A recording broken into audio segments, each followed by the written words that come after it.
Welcome back to the broadcast. Right now we're going to switch gears a little bit and focus on a topic that unfortunately affects many lives. In fact, you may know someone who suffers from addiction issues. So what signs do you look for if you think your child or someone else you love is dealing with this kind of thing?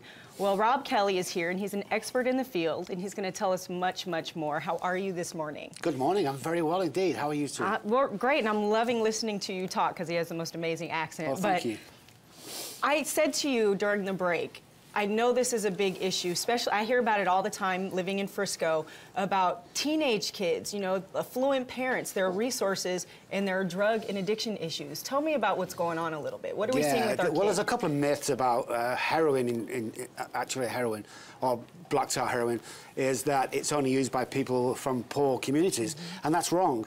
You know, as we've seen with Philip Seymour Hoffman that died a couple of weeks ago, it's used by affluent people. Now, it's always been the case. It's always been used by affluent people, but it kind of goes out the news until somebody famous dies, then it comes back in again. What we're trying to do here at Rob Kelly Recovery Group is to keep it in the front of the news. I mean, this is a big, big deal, especially in areas like Plano and Frisco, where the affluent communities, it's rampant, absolutely rampant.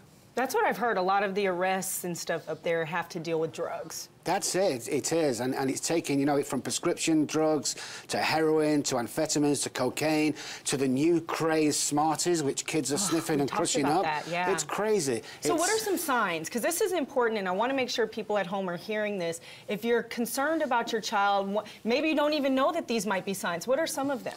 Well, first of all, let's just get out there. There's 100 people a day die of heroin overdose. So it's huge. We're talking huge things that we need to look for. That's just heroin. We're not talking about other drugs. That's just heroin overdose.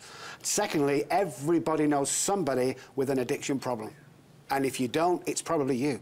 Ooh. Some of the signs we'll look for is change of behaviour, especially, let's concentrate on teens for a second. Change of behaviour, anything out of the ordinary that they haven't done before.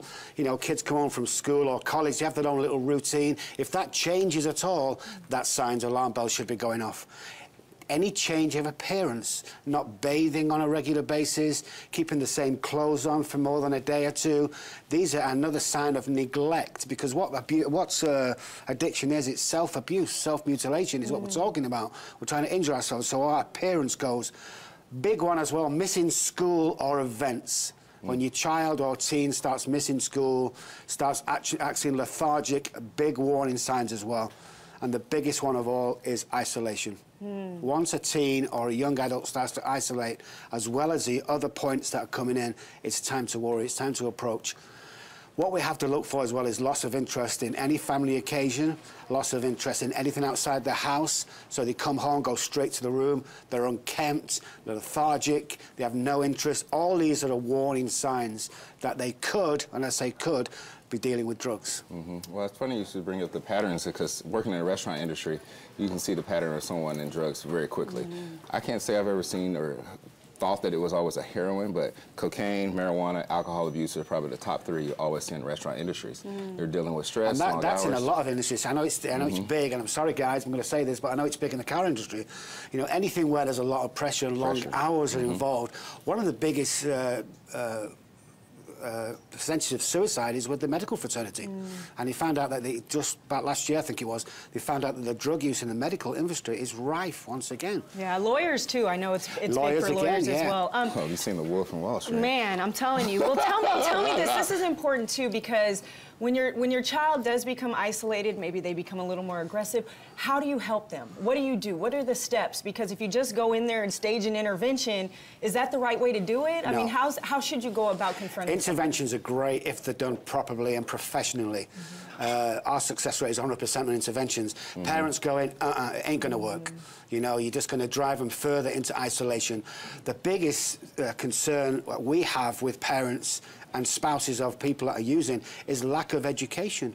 You know, jump on the internet, call somebody, find out exactly what you're dealing with, find out if you can what drug they're using. It might be prescription drugs, it might be your drugs from the cabinet that you forgot to put away, it could be street drugs.